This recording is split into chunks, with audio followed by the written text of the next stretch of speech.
Halo,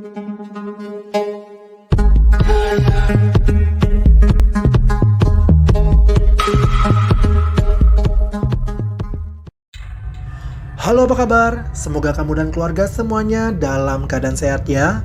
Ferris Channel kali ini akan menceritakan sebuah film yang berjudul Against the Sun.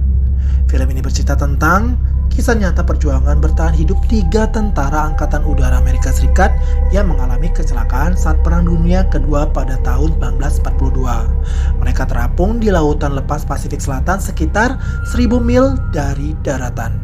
Mereka terapung tanpa makanan dan minuman. Bagaimana cerita selengkapnya? Ayo kita mulai saja alur ceritanya ya guys. Di awal film, diperlihatkan sebuah pesawat tempur yang di dalamnya ada 3 orang pilot Angkatan Udara Amerika Serikat. Mereka itu adalah Harold Dixon sebagai kapten pesawat, lalu Gene Eldridge dan Tony Pastula. Karena radio kehilangan sinyal dan tidak dapat terhubung dengan markas, Gene dan Tony memanggil Harold, tetapi saat itu Harold tidak menjawab panggilan mereka. Ketika mencoba untuk menemukan arah, Harold menyadari bahwa mereka menyimpang dari jalur yang ditentukan dan kehabisan bahan bakar saat perjalanan kembali ke kapal induk mereka, USS Enterprise. Mereka lalu membuang devastator mereka setelah menggagalkan pengeboman dalam cuaca agak kabur di atas Samudra Pasifik Selatan. Pesawat terus terbang tetapi Harold melihat bahan bakar yang sudah menipis. Gene terus mencoba menghubungi markas namun tetap tidak ada jawaban. Akhirnya bahan bakar benar-benar sudah habis dan tak ada pilihan lain lagi. Mereka akan mendarat pesawat di atas permukaan laut. Sebelumnya Harold menyimpan petunjuk arah di dalam bajunya yang nantinya akan digunakan untuk mereka. Lalu mereka pun bersiap-siap untuk mendarat darurat di atas permukaan laut. Akhirnya mereka berhasil mendaratkan pesawat di atas permukaan air dengan sangat keras yang mengakibatkan Tony terluka karena terkena serpihan kaca pesawat. Harold segera keluar dari pesawat untuk membuka skoci dan pesawat pun perlahan mulai tenggelam. Lalu mereka mencoba mengembangkan skoci itu. Dengan sedikit perjuangan mereka berhasil membalikkan skoci itu lalu menaikinya satu persatu. Skoci itu terlalu kecil untuk mereka bertiga. Dan malam hari itu mereka lalui bersama di atas skoci di lautan samudra itu. Keesokan harinya mereka memasuki hari pertama terapung di samudra itu. Gene menanyakan kepada Harold sudah berapa jauh mereka dan sudah di mana posisi mereka. Harold hanya terdiam dan tidak dapat menjawab pertanyaan itu. Kemudian Harold meminta Gene dan Tony untuk melihat sekitar, melihat daratan atau apa saja yang dapat menolong mereka. Berjam-jam mereka hanya menunggu di bawah teriknya sinar matahari. Tak lama kemudian, Gene melihat ada pesawat yang terbang di kejauhan. Ternyata itu adalah pesawat angkatan udara yang sedang mencari mereka. Mereka berusaha melambaikan pakaian untuk meminta pertolongan. Namun sayangnya pesawat itu malah makin terbang menjauh. Sepertinya teman-teman mereka di pesawat itu tidak dapat melihat mereka karena terhalang banyak awan ya guys. Harold mengatakan kalau pesawat itu adalah teman-teman yang sedang mencari mereka setelah kehilangan kontak. Padahal itu adalah satu-satunya kesempatan mereka untuk selamat. Lalu mereka pun membayangkan bagaimana nasib mereka selanjutnya, di mana mereka tidak ada persediaan makanan dan minuman. Lalu Harold meminta Gene dan Tony untuk mengumpulkan semua barang yang ada agar dapat digunakan mereka nanti jika dibutuhkan. Harold juga meminta mereka melepaskan sepatu lalu membuangnya untuk menghindari kebocoran skoci. Sedangkan Harold masih menyimpan sepatunya. Alasan Harold, siapa tahu sepatu itu akan dibutuhkan nanti.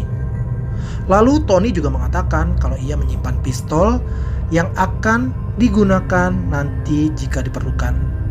Akhirnya Malam pun tiba dan mereka memutuskan untuk bergantian berjaga. Siapa tahu ada yang lewat untuk menolong mereka. Lalu saat tiba giliran berjaga, Jin membangunkan Tony untuk bergantian. Dan Harold pun saat itu ikut terbangun dan Harold merasa sangat kehausan. Kemudian Harold memutuskan untuk meminum air kencingnya sendiri, guys. Dan pagi pun tiba, mereka pun belum menemukan tanda-tanda yang dapat menyelamatkan mereka. Harold memprediksi kalau ada pulau di dekat mereka, namun akan memakan waktu lama untuk sampai ke sana mengingat skoci mereka sangat kecil dan tidak ada pendayungnya. Lalu muncul ide Jin untuk membuat alat pancing dengan menggunakan barang-barang yang ada di skoci, dan mereka pun mulai memancing. Tak lama pancingan mereka pun digigit oleh ikan. Sepertinya ikan itu sangat besar karena pancingan mereka sampai terputus. Mereka menduga kalau yang menggigit pancingan mereka bisa saja ikan hiu, dan mereka khawatir jika ada hiu di sekitar skoci mereka. Sinar matahari pun semakin terik sehingga kulit mereka terbakar. Karena kepanasan, Jin memutuskan untuk berenang ke lautan menggunakan pelampung. Jin pun berenang makin menjauh dari skoci, tetapi tiba-tiba Harold dan Tony khawatir kalau saja nanti ada hiu yang menyerang Jin. Lalu Jin pun segera berenang kembali ke skoci. Untung saja tidak ada ikan hiu yang menyerangnya. Dan waktu demi waktu pun mereka lalui, kulit mereka pun menjadi semakin merah dan iritasi karena sering terpapar sinar matahari. Sampailah di hari kelima, karena sangat kehausan, Tony mencoba untuk meminum air laut, tetapi Harold langsung mencegahnya karena itu tentu akan membuatnya tambah haus. Kemudian Harold teringat kalau ia menyimpan pensil di saku bajunya. Dengan menggunakan pensil itu, Harold dapat menggambar grafik dan dana lokasi mereka saat ini dari petunjuk arah yang mereka miliki.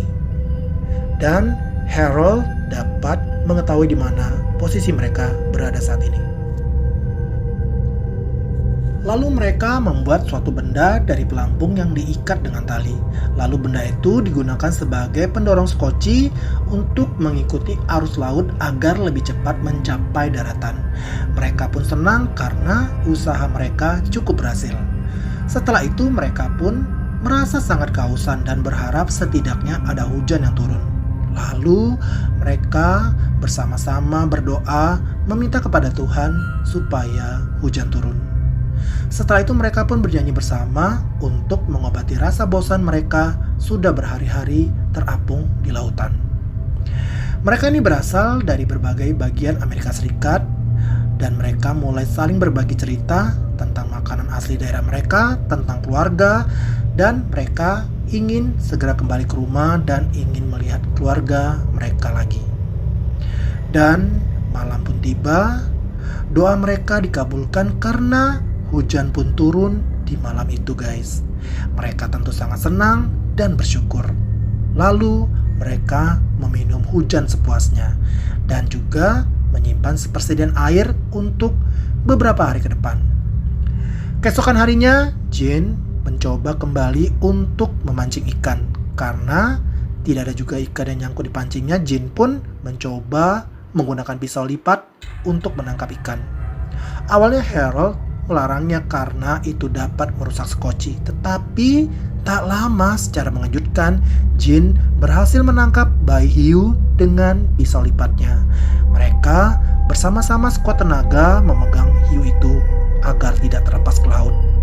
Dan mereka pun menyantap bayi hiu itu mentah-mentah. Kemudian mereka juga menyimpan sisa daging bayi hiu itu untuk persediaan mereka beberapa hari ke depan. Mereka bergembira karena mereka tidak kelaparan lagi. Lalu mereka membersihkan darah bayi hiu itu di skoci dengan baju mereka, lalu membuang perasan darah itu ke laut.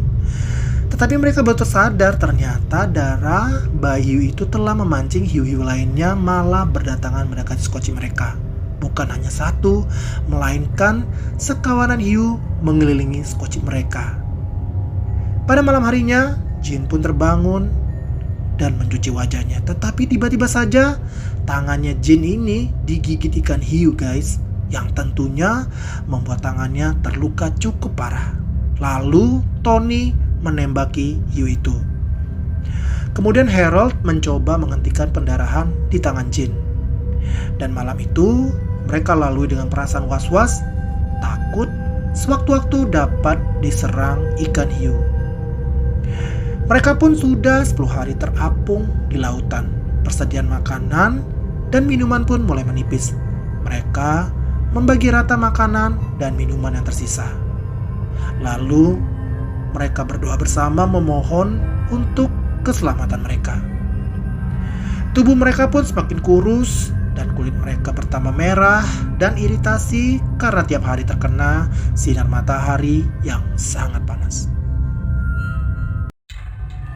Memasuki hari ke-15, Jin melihat ada elang laut yang hinggap di atas koci. Lalu Jin menembak elang itu. Harold yang sedang tidur pun terkejut dan terbangun. Melihat burung yang berhasil ditembak itu, Harold pun langsung berenang untuk mengambilnya. Tapi ternyata tak lama dari kejauhan terlihat seekor ikan hiu di belakang Harold guys. Jin dan Tony berteriak menyuruh Harold untuk segera berenang lagi ke skoci. Dan hiu itu pun semakin mendekati Harold. Dan untunglah Harold dapat selamat naik ke skoci. Kali ini hiu yang mereka lihat lebih besar dari hiu sebelumnya guys. Kini memasuki hari ke-20. Harold yang mendapati Jin dan Tony tidur pun membangunkan dan memarahi mereka, karena seharusnya giliran salah satu dari mereka yang gantian berjaga. Tetapi mereka menjawab kalau mereka sudah lemas dan tak kunjung ada tanda-tanda mereka akan selamat. Lalu mereka pun berdebat dan saling menyalahkan. Jin menyudutkan Harold, mengatakan kalau Harold menyembunyikan sepatu sementara Jin dan Tony harus membuang sepatu mereka. Dan juga saat di pesawat, Harold tidak mendengar saat dipanggil Jin yang mengetahui kalau mereka kehilangan arah. Dan akhirnya Harold mengaku kalau ia ketiduran saat itu, yang menyebabkan mereka kehilangan arah dan melenceng dari jalur penerbangan mereka yang seharusnya. Harold mengakui kesalahannya dan sangat menyesal atas kejadian itu. Lalu mereka sadar kalau perdebatan itu tidak ada gunanya, karena mereka harus bekerja sama untuk selamat. Kemudian Harold mengambil sepatunya, lalu menggunakan sepatunya itu sebagai pendayung skoci. 30 hari pun berlalu, kondisi mereka pun semakin memprihatinkan. Badan mereka sudah semakin kurus, wajah mereka pucat, dan badan mereka sudah sangat lemas. Makanan dan minuman pun sudah habis. Tentu saja mereka kelaparan dan dehidrasi. Harold dan Jin berusaha untuk mendayung sekoci mereka, sementara Tony sudah tidak sanggup lagi untuk duduk. Sore harinya hujan pun turun dengan deras, membuat tenaga mereka kembali terisi. Namun kali ini bukan hanya hujan, melainkan juga badai yang cukup besar guys. Ombak yang sangat besar pun menerjang mereka. Skoci itu tentu saja tidak dapat menahan terjangan ombak besar itu, sehingga skoci itu pun terbalik dan tubuh mereka kembali terombang-ambing di samudra itu. Mereka pun berusaha untuk membalikkan skoci yang sudah terbalik, dan mereka tetap saling berpegangan agar tetap bersama-sama menghadapi badai itu. Dan akhirnya badai pun reda. Mereka bertiga sudah tidak memiliki tenaga lagi. Lalu Tony pun bangun dan berkata, Tuhan masih memberikan kesempatan kepada mereka untuk hidup, dan mereka tidak boleh menyerah dan harus terus berjuang sampai akhir. Mereka bertiga kembali mendayung skoci itu dengan tangan dan dengan sisa tenaga mereka. Sampai akhirnya Jin melihat sesuatu di kejauhan dan ternyata itu adalah sebuah pulau. Lalu mereka pun menangis gembira. Mereka kembali bersemangat dan kembali mendayung untuk mencapai tepi pantai. Dan akhirnya dengan perlahan dengan sisa-sisa tenaga, mereka berhasil merangkak naik ke pantai. Dan mereka bertiga dapat menginjakkan kaki mereka kembali di daratan setelah terombang-ambing selama 34 hari di lautan lepas. Lalu mereka pun diselamatkan oleh pasukan Amerika Serikat.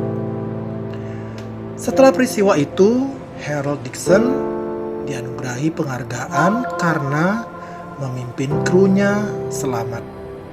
Dan Dixon tidak pernah terbang untuk bertempur lagi. Sementara itu, Tony meninggal dunia tahun 1986 dan abu jenazahnya disebarkan di laut. Sedangkan Jin bertugas di pasukan perang sebagai petugas radio dan pada tahun 1946 Jin menikahi adiknya Tony yang bernama Francis. Dan film pun berakhir. Itulah kisah perjuangan bertahan hidup 3 tentara angkatan udara selama 34 hari di tengah lautan. Film ini mengajarkan kita untuk tidak mudah menyerah dalam keputusasaan dan tetap berusaha dalam kondisi apapun. Karena Tuhan tidak akan menguji hambanya melebihi batas kemampuan hambanya. Dan kita harus terus berjuang dan pantang menyerah. Nah, sekian dulu alur cerita kali ini. Bagaimana menurut kalian ceritanya guys? Ketik di kolom komentar ya. Oh ya, yang belum subscribe, jangan lupa subscribe ya guys, supaya saya semakin semangat untuk membuat video berikutnya. Dan terima kasih buat kamu yang sudah nonton. Saya pamit undur diri. Sampai jumpa. Dadah.